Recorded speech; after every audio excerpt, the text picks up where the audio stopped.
Let's dispense with the pleasantries and get right into it.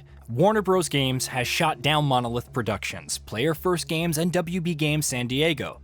It also canceled Wonder Woman, Monolith's next action adventure, which was announced way back in 2021 and received little to no updates ever since. The reason behind these closures? Per an email to Kotaku, we have had to make some very difficult decisions to structure our development studios and investments around building the best games possible with our key franchises: Harry Potter, Mortal Kombat, DC, and Game of Thrones. Closing the aforementioned studios is a strategic change in direction and not a reflection of these teams or the talent that consists within them. You probably spotted the contradictions already, but we'll get into it shortly.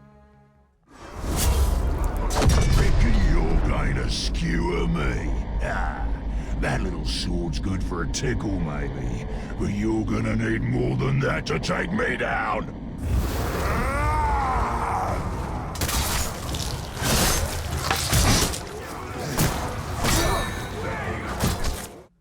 Regarding Wonder Woman, the company sought the highest quality experience possible for the iconic character, and unfortunately, this is no longer possible within our strategic priorities.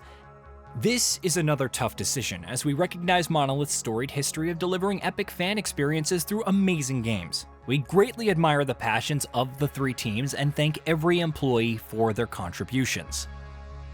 It also said that despite the difficulties of today, you should all rest assured, Warner Bros. Will remain focused on and excited about getting back to producing high-quality games for our passionate fans and developed by our world-class studios, and getting our games business back to profitability and growth in 2025 and beyond.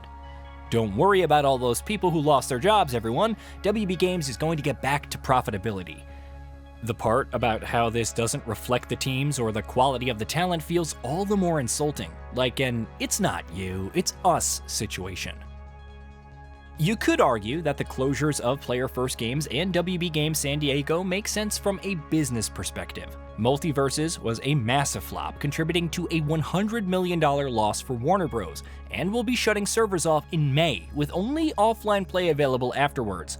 Meanwhile, WB Games San Diego was established in 2019 to work on free-to-play mobile games and hasn't really delivered anything.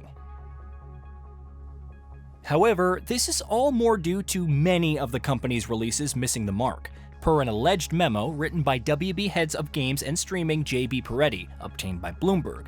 We need to make some substantial changes to our portfolio/team structure if we are to commit the necessary resources to get back to a fewer but bigger franchises strategy.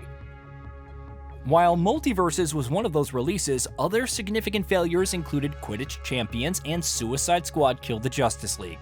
The latter is perhaps the most egregious due to debuting universally reviled gameplay in 2023, getting delayed by almost a year, and then still launching to a negative response.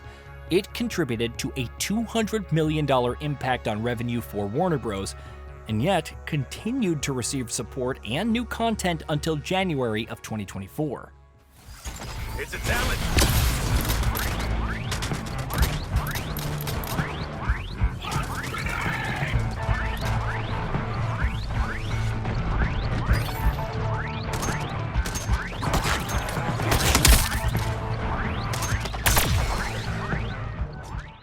All of this is seemingly due to the poor decisions reportedly made by former WB Games president David Haddad over the years. As Bloomberg reported earlier this month, it was under his leadership that these projects were greenlit. Then there's the fact that WB Games Montreal was shafted for its Suicide Squad project, and even when reportedly it tried new pitches like Constantine, they were left on red.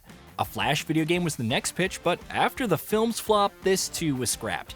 The frustration of dealing with WB Games allegedly caused many of the Montreal studios' leaderships to depart over the years. Then there were all the disturbing details about Wonder Woman. How it was reportedly rebooted last year with a budget well over $100 million, and how the project was failing to coalesce.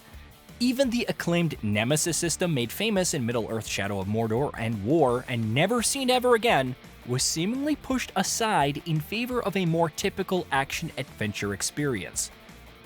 It could be argued that WB Games is doing all this to correct Haddad's mistakes, especially with how significantly they've impacted the company's 2024 revenue. And yet, The hogwash about focusing on its key franchises, like DC, is all the more baffling since Wonder Woman is a DC property.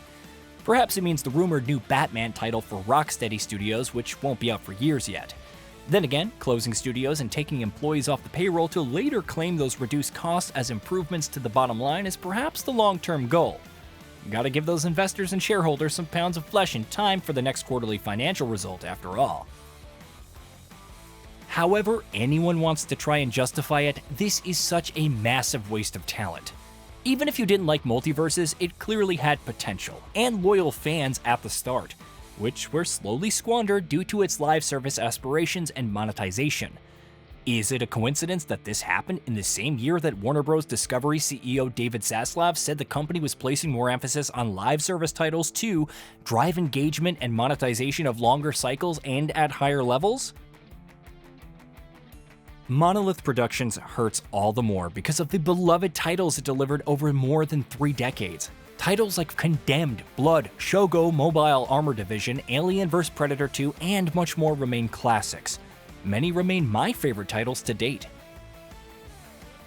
To see the studios tossed aside because of terrible management as the higher-ups pretend to focusing on high-quality games while seemingly preventing the studios from working on anything else is just sad. If Wonder Woman was cancelled, it wouldn't have been the most surprising thing, especially if WB Games didn't want to shoulder further costs. But to do away with the studio as a whole leaves a bad taste. This could be seen as more layoffs in an industry afflicted with the same since late 2023. Let's not forget that other big-time publishers like Sony, Microsoft, EA, Take-Two Interactive have gone through layoffs and/or studio closures over that period. Don't even get me started on the whole mess involving NetEase Games and reports of divesting its many overseas ventures. However, there are more tragedies stemming from the many questionable decisions made by Warner Bros. Discovery over the past several years. Even as the company prepares for the next Hogwarts Legacy, with the first game reportedly receiving new content, and whatever Rocksteady cooks up, it's difficult to really get excited. Who else will be next on the chopping block? What other projects will suddenly get the rug pulled out because they suffered from prior mismanagement? Regardless of whether things improve or not, it's the developers suffering at the end of the day, regardless of their past successes or loyalty, even in the face of executive bumbling. Hey, did you know that we at GamingBolt upload new videos every day? Stick around, drop a like, subscribe, and hit that bell. And let us know what kind of content you'd like to see in the future with a comment below.